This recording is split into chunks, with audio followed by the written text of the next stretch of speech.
Today's guest is an explorer, lawyer, writer, and watch collector. He's been on 5 expeditions to the Titanic. He helped lead the exploration that discovered the Apollo engines that shot astronauts into the moon.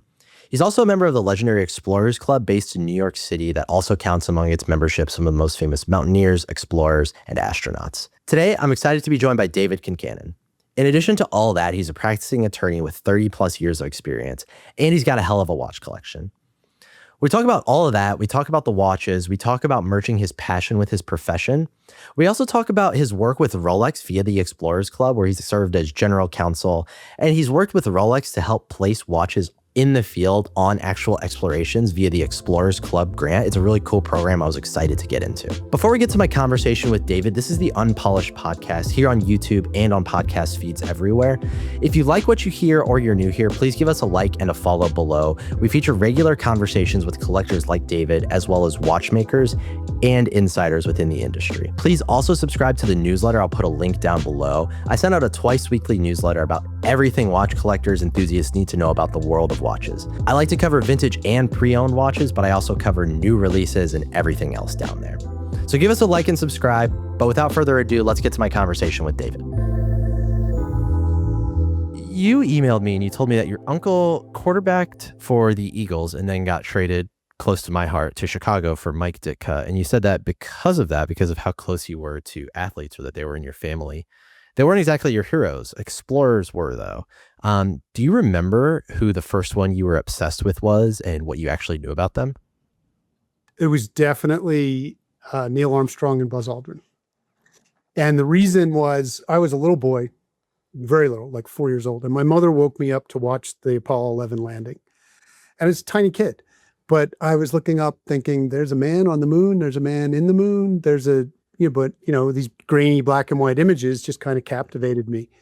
So that was the first that I was obsessed with, astronauts, anything to do with space. I was a total geek on that. And then underwater hit me next. Just because I kind of think about this, I think, wow, you guys had some real heroes back when you were growing up. Do you think there's a modern equivalent to the astronauts, the guys that were literally on the moon and things like that? Or do you think, guys of my generation or even younger, did we get the shaft? I think you got the shaft. Yeah. I think you totally got the shaft. I have 4 kids, ages 21 to almost 30. And those poor kids, who do they look up to? I mean, that's right. I mean, what's a Macklemore? I don't know what they're like Instagram famous or something. I'll give you an example. My son, who's about to turn 30, I heard him talking to his sister and other sister about an actress. What's her name? She's fantastic, but she's like, yeah, she's aged well. It's like, Ian, she's 35. And I can't remember her name. She's an Australian actress. She's fantastic, but it's like they don't have anybody. They don't have anybody. Well, speaking of someone that's aged well, David, let's get into your story. We're going to start with the watches. We're going to get to everything else you've done throughout your life as an attorney, as an explorer, and melding those two things together. But let's start with the watches for a second. You've written about it in your Substack, which I'll, of course, be linking. But you bought your first Submariner, I believe it was in 1991. That was the first nice watch you bought for yourself. Tell us about that story. I had been attracted to the Rolex Submariner since I was a little kid, watching James Bond movies. Like I was totally, in addition to mountaineers, astronauts, and Jacques Cousteau, James Bond was my hero, and he wore a Rolex Submariner. So I was aware of the watch as a teenager, and I worked, and I wanted one. I would go to the jewelry store, and I'd look in the window, and I would see Stephen Frink's things. And eventually, with my first real job, my first paycheck, I bought myself a Submariner in 1991. And I still have the receipt, box and papers, and everything. I know you had some experience with. Do you remember what it cost on the receipt, or do you? Yeah, it was $2,100, and they probably gave me a discount. Yeah, right. Yeah, at Laviana Jewelers in North Jersey, and I know I bought an engagement ring for someone at the same time. For those keeping track at home, that would be about $5,200, I think, in today's inflation dollars. So it's a little bit out past inflation, but not as much as I might have expected, actually. Um, you eventually went to law school, and I think you had an interesting job to sort of help pay your way through law school. Isn't that right? Yeah, I worked for Eastern Mountain Sports and sold climbing equipment and outdoor equipment. And And were you an explorer sort of at that time already? I was a diver. I started diving when I was 14, Yeah. and I was a Jersey wreck diver. And what that means is there's about 3,000 shipwrecks off the coast of New Jersey. And we would go out and crawl around these wrecks all the time. That's why I was interested in the Submariner. I had a Seiko. It flooded on a dive. I still have that watch too. And I replaced it with the Submariner because it was robust and it would never let water in, according to the ads. I think we're going to talk about Rolex a lot during this, Yeah. 45, 50 minutes or so. Are there any other brands? I know you kind of don't necessarily, Seiko's not a brand of yours because of that early experience, which is kind of funny. But are there other brands that you kind of would defend, even though you're kind of a staunch Rolex supporter, vintage and modern? I really appreciate an Omega Speedmaster. I mean, partially because of the space program, mostly because of the space program, but also because it's the only watch that survived the testing that NASA put the watches through. That's how it ended up on the moon. So I have a couple of vintage Speedies, a 65 and a 66. Okay. And I have a Seamaster Heritage that I like, but I don't love. Yeah. But I think there are some really nice watches that I look at and say, I'd like a JLC moon phase. I'd like I don't know about Patek, but I just, I look at them and I think, yeah, that would be cool. Yeah. But nothing really has grabbed me. I have some vintage watches that have history to them. Yeah. Um, So it's and more about the history and the story and stuff than like the 100 watch itself. Yeah. story and utility. That's Yeah. all I care about. Yeah. You always talk about pairing watches with travels, trips, expeditions, things that you go on. Any of those Omegas, do they travel with you, or do you reserve that for the Rolexes of the world? I took my 65 105.003-65 on the expedition to recover the Apollo rocket engines. Okay. And the reason I did that, I also wore a GMT Master, but I wanted that expedition, that whole project was an homage to the people that put a man on the moon. And I wanted to represent the astronauts that didn't make it. So that's it. I took an Ed Weiss Speedy, and I also wore a GMT Master or Pepsi in honor of Apollo 13 and Apollo 1. So I had both. But yeah, I took that. I'm glad. This is one of the more recent things you've written for your Substack, actually, was about this mission. So maybe could you just tell that story a little bit more to give people a flavor for what you do, for people who don't know who David Concannon is? It's probably best to learn just by telling the story of one thing you've done. People ask me what my job is, and I tell them I solve problems. And I'm a lawyer, which I don't talk about very often. And that's about half of what I do, but I also do major expeditions. The general counsel of the Explorers Club in New York City, among other things. And I was general counsel of the X Prize Foundation when they did the first private space flights. And in 2010, Jeff Bezos reached out to me. He had the same experience watching the lunar landing that I did. He was 5, I was 4. And he attributes that to being the catalyst for his success. So he asked me if it was possible to find and recover the engines that launched men to the moon on Apollo 11. Is it possible? Anything's possible. But at that time, the technology didn't really exist and nobody tracked them. They didn't know where they were. And they were deeper than the Titanic, smaller than the Titanic. And I've been to the Titanic. By that time, I'd been there, I think, 3 times. I've been there 5 now. And so he asked me how to do it and then would I do it? So I eventually pulled together a team of 105 people, organized and led the expedition to go out and find the rockets, the S1Cs. You had to find all of them to find Apollo 11. And again, NASA didn't track them. They didn't know where they landed, and they didn't know when they sank and how they sank. So it was a really complicated problem. And then I organized and led a second expedition that got weathered out, and then a third expedition to recover the rockets in 2013. And I was out with Jeff for a month. And then we put the rockets in the engines in conservation, and now they're on public display at the Smithsonian, Seattle Museum of Flight. And I've spoken all over the world. The reason we did it was to inspire 5-year-olds. And so I went out all over the world and talked about it, and 11,000 students in Norway, in a big auditorium, just everywhere, just to inspire 5-year-olds. And it's one of the things I'm the most proud of. Can you talk about how someone like ends up in this line of work? We've talked about how you went to law school. You started, working in a gear shop when you were young, but we kind of fast forwarded here to recovering, engines from Apollo 11. Fill in the in between there for us a little bit. So I have this philosophy that you should always say why not why. And so I've had these opportunities throughout my life. I've never had a plan. I've never had a goal other than to not be poor like I was as a kid. And I don't have to be wealthy. I just don't have to be eating government cheese.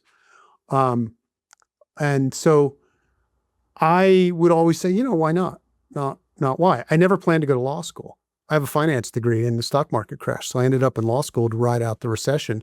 Hated it. Ended up in Africa studying international environmental law, international trade and finance, climbing.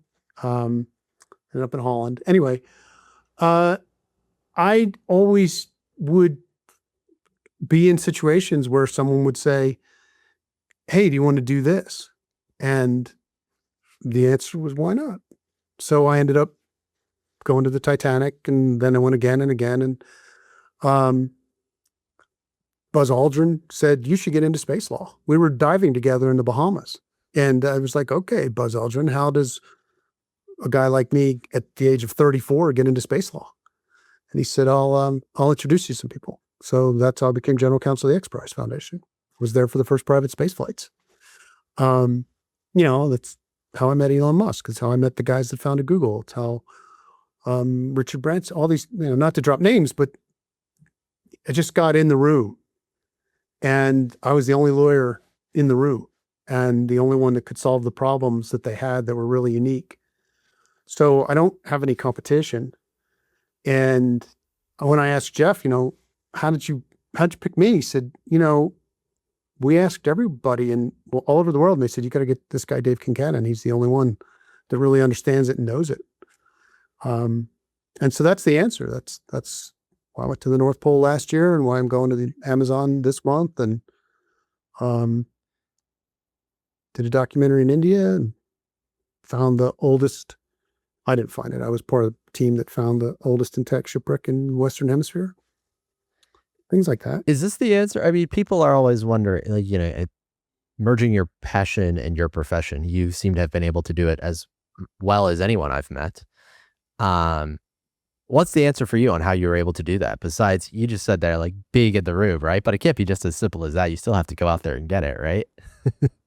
You have to not listen to the doubters and the naysayers. You have to have a willingness to do something that's not traditional. For example, when I represented the people that found the Titanic in this litigation over access to the Titanic, the managing partner of the law firm I worked for said, we want you to drop the Titanic case. It's too much fun. It will distract you from the work that we want you to do. And I said, well, Bob, what is the work that you want me to do? We want you to go to Tallahassee, Florida, 2 weeks on, 2 weeks off for the next year and a half for a toilet paper price fixing case. And we want you to code documents in a windowless room. This is absolutely true. So I left the firm and kept the case. And that's because I won that case, went to the Supreme Court. I ended up getting hired by the company I beat to organize their expedition to the Titanic. But had I done the traditional thing and not pissed off the managing partner of this law firm, I would have been probably an expert in toilet paper price fixing. So if your toilet paper prices are too high, maybe it's your fault, huh? No one ever solved the issue. Blame me. I'm the reason why. But that's the truth. And I was lucky enough to not have anybody telling me, because my dad blew out when I was 2, and I didn't have anybody sitting there saying, you've got to go to church, you've got to go to Catholics, got to do this, you got to do that. And I had people telling me, you're never going to amount to anything. You're never going to do anything. One of the moonwalkers told me I was never going to do anything special in my life. That the great age of exploration had passed me by. And I didn't like that. So I didn't take that for granted. And I just didn't let anybody else tell me what my limitations were. Because what I do is not traditional. It's not, I didn't go to law school to learn how to lead an expedition to find and recover the Apollo rockets. I could negotiate the contracts to charter the boat and develop the technology from what I learned in law school, but not the leadership part. That came from doing it. So, that's really the answer. And young lawyers talk to me all the time, how can I be you? And start scuba diving? No. Yeah. Go to ice climbing school when you work for EMS. It's really we're gonna get back to some of your more recent expeditions and your work with the Explorers Club and Rolex and all that stuff. I want to take a detour though, because you mentioned to me you have one of the biggest, probably vintage watch ad collections in the world. Thousands of ads, you said. So I want to get into just why, first of all, why you decided to build this ad collection, and then I want to ask you about a few specifically. Sure. I started collecting vintage watches about 25 years ago. Internet was early. There was no Facebook. There was no, there were some forums. But the best source of information about vintage watches actually came from the ads. So the best stories, which would really floats my boat, came from the ads. So I started collecting these ads for like pennies a piece and then organizing them like, here's a binder on the GMT Master. Yeah. GMT Master ads going back to the introduction of the Rolex GMT Master. Yeah. And so I ended up with thousands of these things I think the earliest one is from 1928. And I have them organized by model and chronologically. That came later because they were just stuffed in folders. And it wasn't a thing when I started it. Now it is. Now you pay $100 for a vintage Rolex ad. Yeah. More than that even. Yeah. I was getting them for $5 for 20. Yeah. So they're good sources of information, and the stories are great, and most of them are true. So that's also appealing. I think what's interesting is, number one, they're like a great source of primary source information a lot of the times, ads and catalogs. Do you have one of those, since you had the GMT one in front of you, do you have those, the old recall ads about how they were, radioactive and stuff like that? I'm the person I thought so. who actually found Yeah. Okay. And I put it on the Ultimate Rolex forum, Turf. Yeah. Back in the day, I watermarked it, but the watermark got taken off. And then, Of course. I have the original recall ad. And then I was also the first guy to post that the Rolex Daytona was named the Le Mans the year before. I found that ad, put it up there on the forums, and then that got picked up and taken. And then Jake from Jake's Rolex World, I used to send him ads, and they do stories on them. But this relationship. I have the original, and I found that in the back of a trade magazine. Yeah, I think, I'm friends with Nick at Patina here in Chicago, and I wrote up last time he found one of those Le Mans ads. He's told me he's found a few, over the years. He'll find a few a year. Jake told everybody where to find it. Yeah, exactly. It's in a few magazines, I'm sure. Yeah. Well, but I think it was, he charged more than $1,000 or something, and it sold right away. So people, it's just as much as, it's just as in demand as the watches that they feature nowadays, which is kind of cool. It took me 9 years to find the Rolex Explorer ad, the Calgary Stampede, which he has and I finally got it. And my daughter didn't go to the post office to sign for the package while I was in Texas. And I thought it got sent back to London, and they found it yesterday. But, there's the famous ad of the surfer with the red Submariner. Uh-huh. I know where that's from. It's in one magazine. 1 month and one magazine. And somebody has also figured it out. So they are buying every one of those. Yeah, of course. And now they're charging 400 to 700 for that ad. And I ended up getting 2 of them before the secret got out. But even though the Le Mans, I was like, Jake, why did you do that, buddy? You add it to yourselves, yeah. Yeah, and it's kind of fun, because I kind of like the really obscure ads. For example, the Comex Sea Dweller ads, the original Comex Sea Dweller ads are not easy to come by because they're in regional trade magazines. The one I'm on the hunt for now is the Explorer 2 with Sun Valley, where I live. And I'll probably be able to find it. I talked to the guy from Ad Patina. I'll get it because I'll go to the library and I'll see the ads. I'll just go through the Sun Valley collection and find out what magazine it's in. I've got it narrowed down to the year, but I don't have it narrowed down to the magazine. And I'll find that at a yard sale or something. That's how you find, and I mean, that's kind of like, look, in my old age, when I'm not doing expeditions and legal cases, there's a great, I don't know, have you ever seen the movie Throw Mama from the Train with Danny DeVito? And he's got a thing there where he's showing, he's like this dunce, and he's got a collection of nickels. He's showing Billy Crystal, like, I want to show you my nickels. And he's like, nickels? He's like, this is the nickel my dad gave me when I was 5 years old. This is the nickel I found when the day this special thing happened. Like, so I call them my nickels, and my wife is tolerant of me doing these old ads. But it's kind of cool when you find one and you never knew it existed. And then you link it back. So I'll tell you a story. I know we're going to go super over time here. The 6542 GMT Master is the second Rolex to go to the summit of Mount Everest. Okay. It's the Explorer didn't go there in 53. Like, that's been debunked. It's a Smiths. Right. The Explorer did go there in 55 or 56. And then the next one was a GMT Master, a 6542. And the son of the original owner, who's passed on, is a friend of mine. And he's showing me the service receipts for this watch when he sent it in for service to Rolex New York. He's like, this has been to the summit of Mount Everest. And they're like, yeah, great. That'll be $37. But eventually, because it had been recalled, it's a 59. He traded it for an Explorer 2. Rolex now has it in their collection. But the son didn't know where it was. His dad's watch. His dad died in a car accident. And he's worn his dad's Explorer 2 to the summit of Everest, and he's climbed 3 times. He's climbed the 7 summits, and he wears his dad's old 1655 Explorer 2. But he didn't know where the original watch went. So I did a story on it.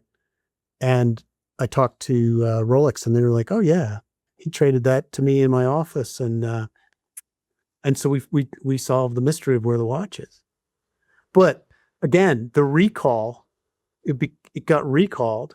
And that's why he was traded out for an Explorer 2. Right. And those 2 pieces of the puzzle.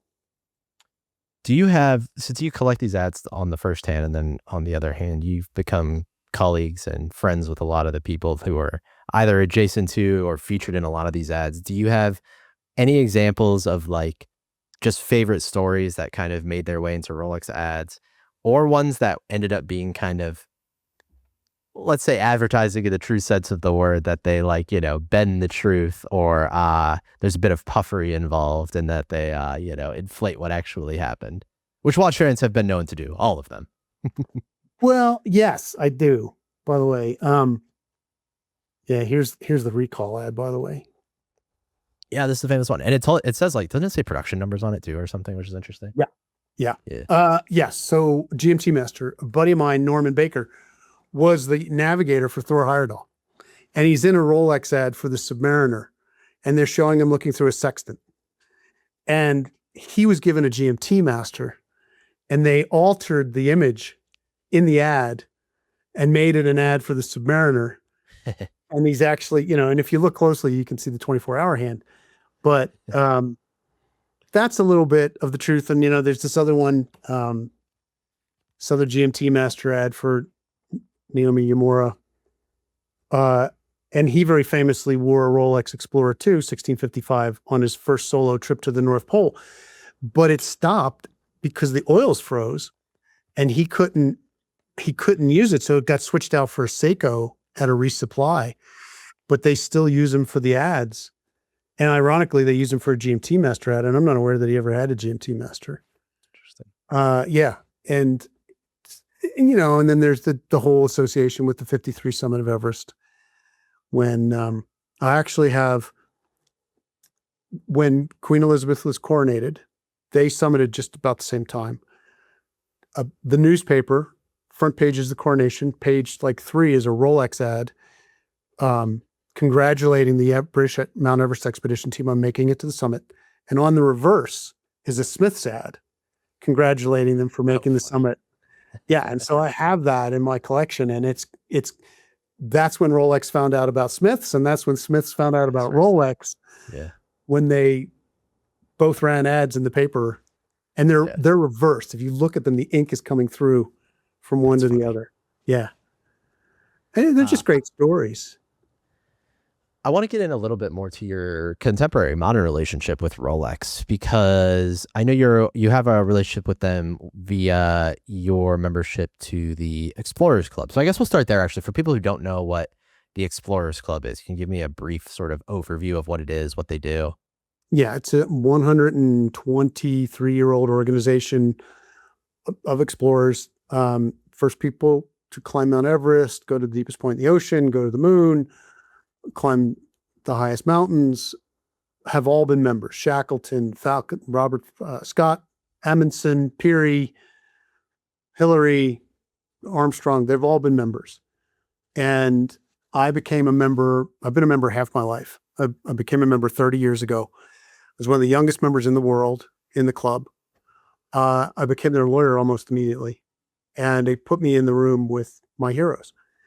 So Rolex has been a corporate member and sponsor for decades.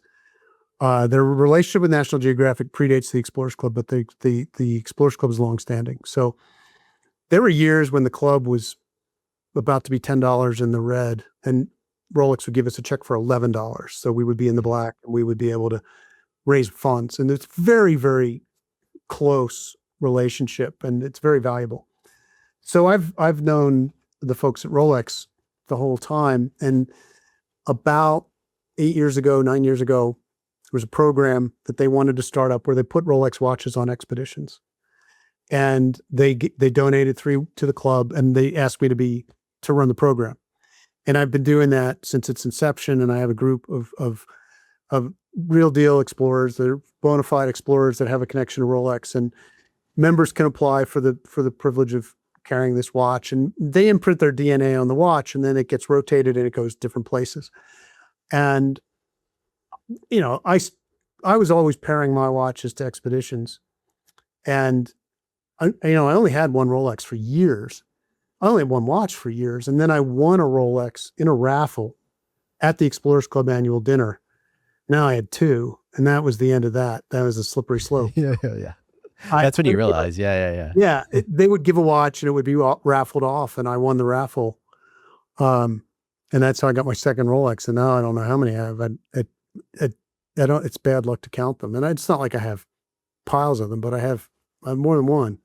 So this project has been really a lot of fun, because the watches go to the Arctic, they go to the Antarctic, they go to the, Pitcairn Island, they go to the Amazon, they go all over the world, and members imprint their DNA on the watch. And, Rolex is proud of that association, and I'm happy to help them with it. It's really fun. So there's like a handful, there's a pool of watches, it sounds like, and they go on different expeditions throughout the year, and then they come back to the Explorers Club, and you help determine where it'll go next, or whoever's going to get the watch next. Is that kind of how it works? That's correct. We have a 40 millimeter Explorer, an Explorer 2, and a Submariner. Gotcha. They get paired. And how long have they been in rotation at this point? 8 years. Okay. 8 years. And each one has a story that goes with it. And, it's kind of fun because they're right in the lobby when you walk in, and the cards next to each watch show where they've been, and there's a crawl on the screen, and it shows you where they've been and the members that have carried them, and only the cream of the crop gets the ability to do this. And it's nice to be recognized in this way. And, do you get to keep the watch? No. But do you get to imprint your DNA on it and be featured and publicized for what you've done? Yes. And that's the purpose behind it. And it's nice. The Explorers Club has a tradition of flags going around the world. It's a 100-year-old tradition, and the Explorers Club flag is the only flag other than the American flag to go to the moon on every Apollo mission. So it's modeled after the flag program, where they've been in rotation, and you could carry a flag from 1927 that went to the Amazon with Roosevelt on your expedition to wherever you're going, and that's also a very special privilege. Rolex is kind of masters of this, right? I mean, dating back to the Everest thing and Mercedes Gleets and on. They've become masters at intertwining their history with that of explorers and people, achieving at the height of human achievement and stuff like that. What do you think that they get nowadays, or what do they understand, or how are they able to execute in a way that other brands don't? Well, one of the things I like about them is that they are constantly on the look for, it's kind of like they tell the important stories of the unimportant people. Like, they're not celebrities in exploration and in their Perpetual Planet initiative. Like, I'm not going to be, I pay retail for my watches. I don't get anything from Rolex other than a thank you. But what I like about them is they're really serious. The Perpetual Planet initiative is really kind of cool, and they put their money where their mouth is, and they support these programs. And what they do is they find, and I help them and others help them, but they find really people that are out there around the world that are doing important work in understanding our planet, understanding our environment, and learning about it.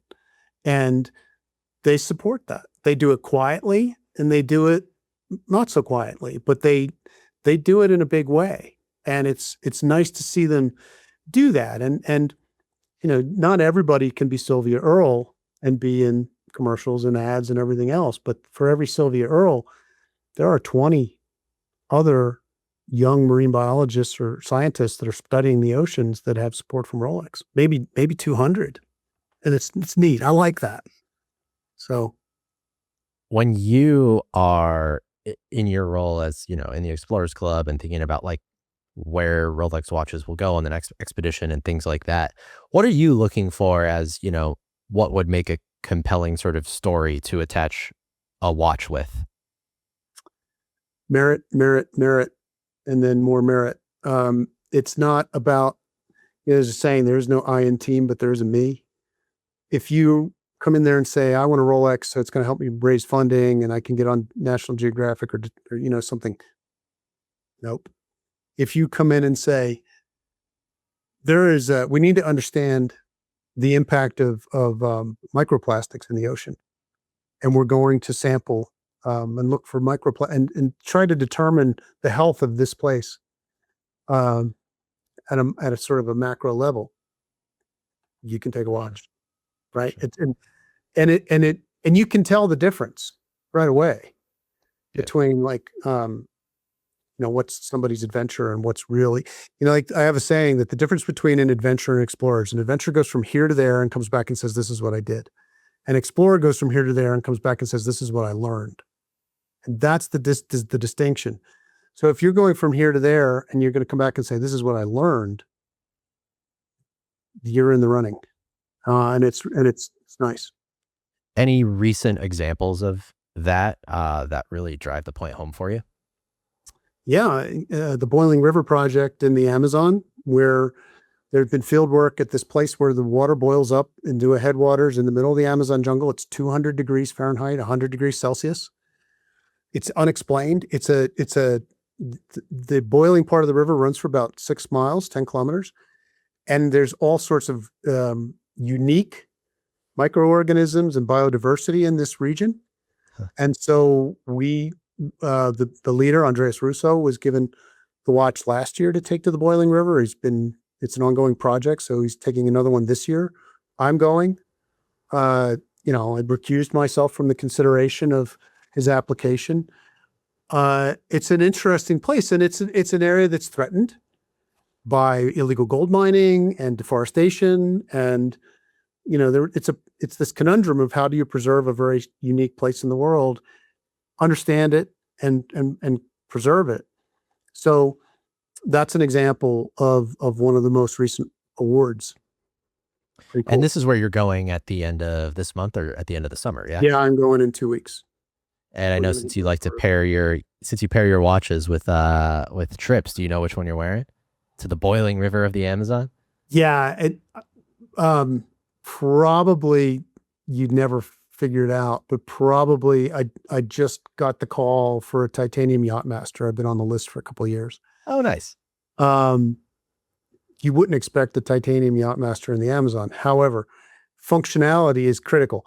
I hate heat. Last year at this time, I was at the North Pole. That's my heat. This year, so I think because of we have to be careful around the water. It conducts heat, and it's a hot climate. We're not indoors at all for 3 weeks, so sleeping outside, and I want something light and comfortable. And I had been thinking about a Pelagos GMT, but I ended up putting that money into the Yachtmaster and then a lot more. But yeah, I think that's going to get it. And it was either that or maybe my Explorer 2. That's the kind of the default. But I won't take it on this one. That's been out a lot. And the Titanium Yachtmaster is a cool watch. It's one of the best sort of modern. Do you want to see them do more with titanium, or are you kind of good with just the Yachtmaster? No, I'd love to see them do a titanium Submariner. Yeah. I'm wearing the brick. This thing is the brick is the gold. The gold. The solid gold Submariner. Yeah. The brick that I spent 30 years working my butt off to be able to have, that my heroes had when I was a kid. On that note, actually, I saw you leave a comment somewhere. I think it was about your gold. I don't know if it's that gold Rolex or maybe a date you have, but you have it engraved on the back. IAQN, which is I am qualified now. It's this one, yeah? Okay. It's this one. Explorer flag, my name, and IAQN. I am qualified now. Yeah, talk about what you meant when you sort of when you finally were able to buy that and engraved it as such. So, you go back to the old ads. I'm really lucky to have been friends with George Bass, the marine archaeologist, and Peter Benchley, all these guys that were in the Rolex ads for the gold Submariner, David Dubélé, Stephen Frink, Weiland. These are people that I've worked with and become friends with, and they've all had this watch, and I've admired it for decades. And I could finally had a huge year a couple of years ago, 3 years ago, and I could finally buy one. And I thought, oh, I'm qualified now. I can not only, I'd earned the money. Nobody gave it to me, but I'd earned the money, and I thought this is kind of important. And I haven't taken it on anything. And I call it the brick because it's really heavy. Yeah. And it's kind of obscene. And frankly, I liked it a lot better when people didn't recognize what was on your wrist when you traveled, and those days are over. And that concerns me. So I have travel watches, and I have watches for me, and special watches. But yeah, this one is IAQN, and I've engraved the very historic watches that I've worn on important expeditions, so that if they ever go missing, I'll be able to hopefully be harder for them to fence it. But yeah, and I've rotated them out. I have 4 kids, and they've started to ask me for watches from my collection. So my original Submariner is now on my son's wrist, and he loves it. And my daughter will get the Pepsi GMT Master that I wore on Apollo. And I'm not sure what Goldie wants. Goldie probably wants something gold, but no surprise. Yeah, she's partial to my gold Paul Newman Daytona, which I'm just not getting anytime soon. That's one of the last to go. Probably from your cold dead fingers. You can wait for that. Yeah. For something that good, I think you can wait. Right. I wanted to ask you actually, because The engraving is kind of interesting, right? Like, I am qualified now. Now implies you weren't previously or something like that. Right. And qualified implies that you had to work for it. And, you mentioned having it or seeing it on the wrists of people you admired and looked up to and colleagues and stuff like that. But now you're involved, and we've been talking about sort of the dual role of like Rolex's marketing versus the reality of what they do with the Explorers Club, let's say, and supporting exploration and the Perpetual Planet and all of those types of things. How do you think about like the sort of the duality of the reality versus the marketing of not just Rolex, but any of these brands, and what they do versus what they market and how it impacts, I don't know, everything and how we buy watches and all of that stuff? I I I think one of my other Davisms, as Kim calls it, is it's important to me. It's about credibility, not notoriety. And I'm always looking for, and I counsel people, you want credibility, not notoriety. I'm not I got in trouble. I did, I think, the Grey NATO podcast, and I said I'm not a fan of Panerai because an association with the Italian Navy in World War II isn't anything that really grabs me. Sure. And somebody didn't agree with that, which is fine. But I think now I'm more inclined to be accepting of something that's credible in advertising.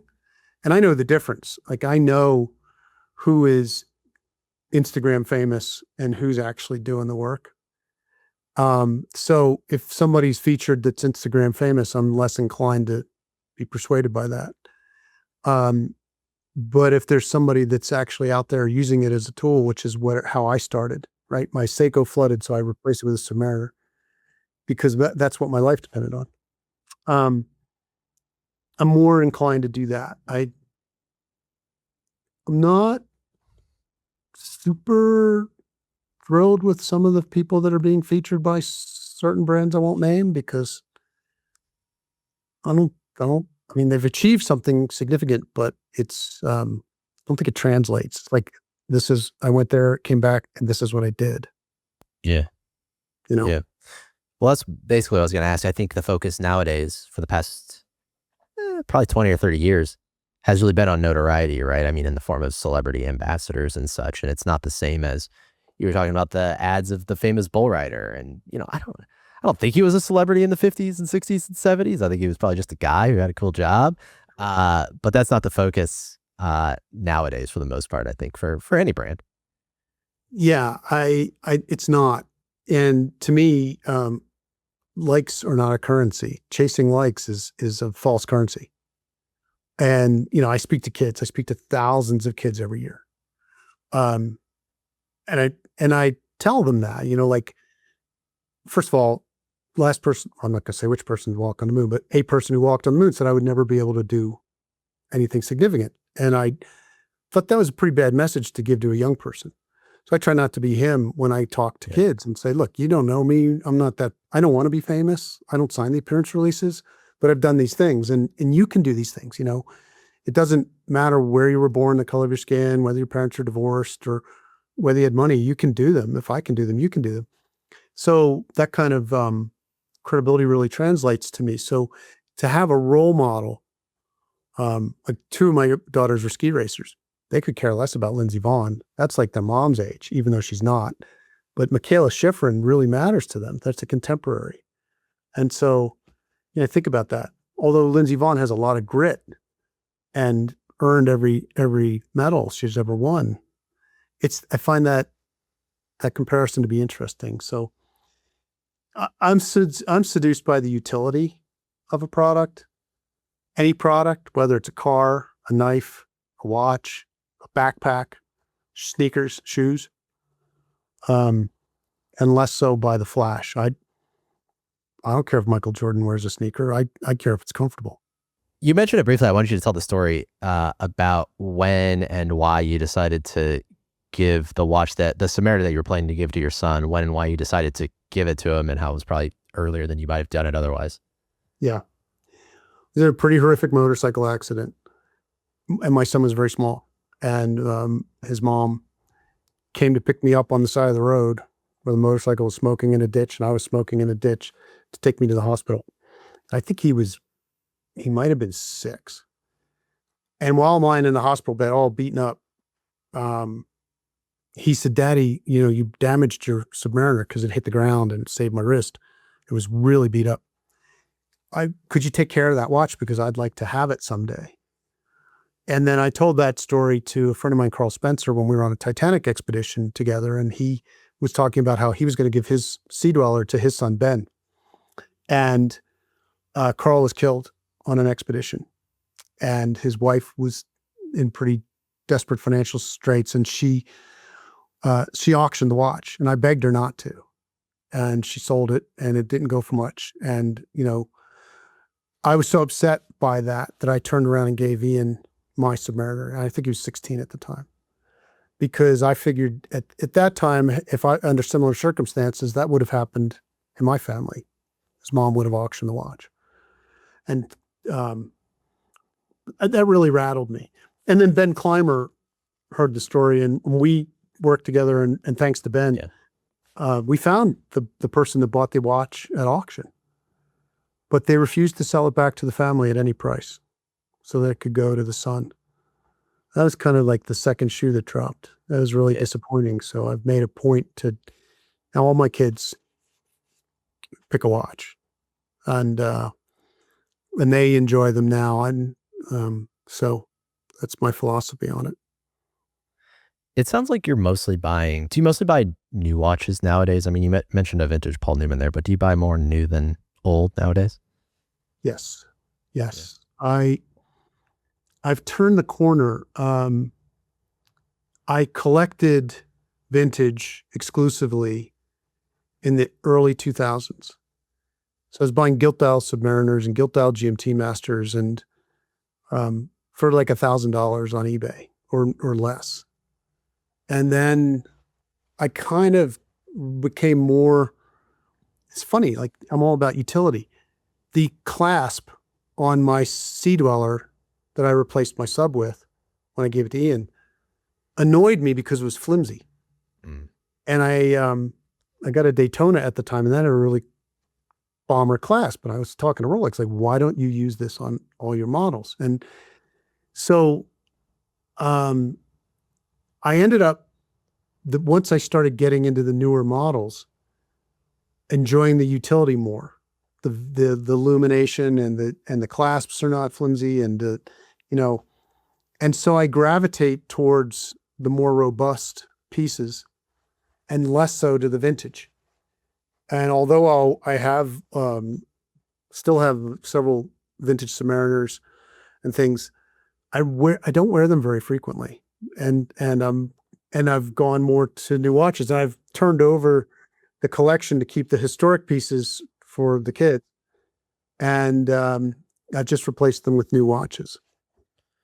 Can I ask you, it's funny, actually, I am writing an article that'll be published before this about the idea of, you mentioned gilt subs and a lot of these vintage Rolex, vintage tool watches, Speedmasters that we've been talking about, that really appeal to guys that are your age that grew up watching astronauts go to the moon and then put these watches on their wrist or be awarded these watches.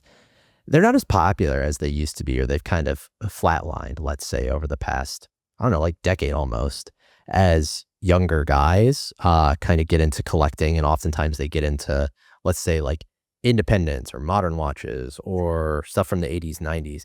Do you think these watches are gone for good from the collector consciousness, or do you think they'll come around again? As long as there's people my age that have sort of accumulated and saved money over the years that are interested in the nostalgia, I think they'll be around. Yeah. I don't think they'll be super inflated. I'm kicking myself for selling my 3 gilt dial 1675 Pepsi GMT Masters for like $1,200 because I was annoyed that it didn't have a jump hour hand. This is the truth. And I was going to LA a lot because I was working for Jim Cameron and X Prize, and it was annoying me that I couldn't jump the hour ahead. So I sold them for like, I made 20% profit on my $1,000 purchase. But today they're like 25 grand for a gilt dial Pepsi. And I don't get it. I don't understand it. Well, it is funny because you're talking about the functionality. I think you're more functionality driven than many people for any number of reasons. But if you're wearing a mechanical watch, you're already committing to this not the most functional thing in the world. So hopefully they won't fall out of favor. And I think like vintage Rolex compared to some watches, even a lot of the, let's say 80s, 90s watches, FP Journes and things like that people are into now, they're often more wearable than even like a lot of the stuff that people are into nowadays. So I think there's hope yet. I think there is. I think, you know, it's called, I used to work for the casino business, and we talked about selling the sizzle and not the steak. Mm-hmm. So if they were selling the sizzle on an FP Journe in 2005 or 2012, it doesn't have the substance years later. Um, you know, some of them look really dated, and whereas a Datejust doesn't look dated to me. It's been around for 70 years, but it's an icon. But you know, like my father-in-law and I have this discussion all the time. He's a gadget guy and he loves his Apple Watch, and I'm just like, you can put that in the Tesla that I will never own. I will not have an Apple Watch. And then we, you know, we're out. We were what were we doing? We were crossing the Continental Divide through the backcountry. I think we did like 150 miles on trails to go over the Rockies. His Apple Watch died on the second day because he couldn't charge it. I was like, "What time is it, Tony?" And you know, he was annoyed with me, but I was annoying to him because I was like, "What good is it?" Yeah, of course. Absolutely senseless. But we don't cross the Continental Divide every week, you know. No, of course not. You mentioned how it's not as easy to travel with a gold Rolex as it used to be. You know, it's kind of taken some of the fun out of watches in some way. What do you think, since you've been doing this for a while, buying watches for a while, has that been a gradual thing over the past decade or two, or was there some sort of inflection point you saw? Yeah, I didn't buy a watch from about 2005 until roughly 2020. So there's a 15-year period where I didn't buy a watch. And then I forget what I ended up doing, but I ended up getting something new and really liking the utility of it. And then I went through a period where I bought a lot of watches in a short period of time. And now I absolutely have too many. And this changeover, you know, I have a new Submariner. I have two new Submariners, the gold and the ceramic, a Datejust that's new, that's Texas Timex, stuff like that, a GMT Master. But then, you know, I get the GMT Master and it's just such a great watch that if I only had one watch, I would just wear the GMT Master. The Titanium Yacht Master is replacing it as my go-to watch because it's just so comfortable and I can see the lume and the clasp is great and I really like it. And it flies under the radar. I can wear that. I wore it to the Bahamas recently. Nobody notices it. But the GMT Master, the Batgirl or whatever they call it, is all over Instagram. Yeah. And so when I go to London or Norway or Oslo or someplace and I'm wearing it, it gets noticed. And that bothers me like crazy. I went 20, 30 years without anybody noticing. And now they do. So I'm looking for things that fly under the radar because I go to places like London 4 or 5 times a year and I'm in central London and I don't want to get, you know, I'm starting to believe the stories I read online about you're going to get jacked up. My son-in-law had his Submariner stolen off his wrist in Barcelona. Chased the guy down and beat him up and got it back. But that's why I like him. But he, you know, this kind of thing it's actually happening. I wore this to Venice, which was dumb, stupid thing to do. And I only wore it because I was getting an award, a very prominent award in Europe for exploration. And I wore it to the award ceremony. And then we went to Venice after that. And I just thought, you're a fool. You need a stainless steel Datejust from 1976. And I got one. And I wore that and then I gave it to my son because he took a shine to it. And yeah, and so I've been buying travel watches. So Boiling River, and then any other expeditions, explorations, travel that you're excited about for the rest of the year? I'm going to Nepal in October to motorcycle in the Upper Mustang region. We're going to go cover Oh, that by motorcycle. That's cool. oh, what do you wear when motorcycling? I mean, shock resistance is important. I always wear either a GMT Master or a Explorer 2 because they're Okay. thin cases, my older ones, and they Yeah. fit under the sleeve on the motorcycle gear. Okay. But if I travel around the world, I mean, like I spent February in India. I'll wear a GMT Master, generally speaking, because I have to tell time back here Yeah. and there. But yeah, but shock resistant, like people, I shoot a lot and people are like, oh, you can't shoot a gun with a watch on. Well, watch me. I mean, I've been doing this for decades. I don't pay any attention to that stuff. I never, ever had a problem with the watches I buy doing anything really significant with it ever. Would never even consider. I still dive. Well, I don't dive, but I wore a sub to dive, even though I had a dive computer, because I've had blank screens on dive computers underwater, and that's not pleasant. Yeah. You know, I want to know how long I've been down. I don't want it to flood. I want to turn something and know my no decompression limits. And, you know, look at a gauge. I'm that way. I still drive old cars, and I don't want a screen in my vehicle. I don't want anything I have to plug in.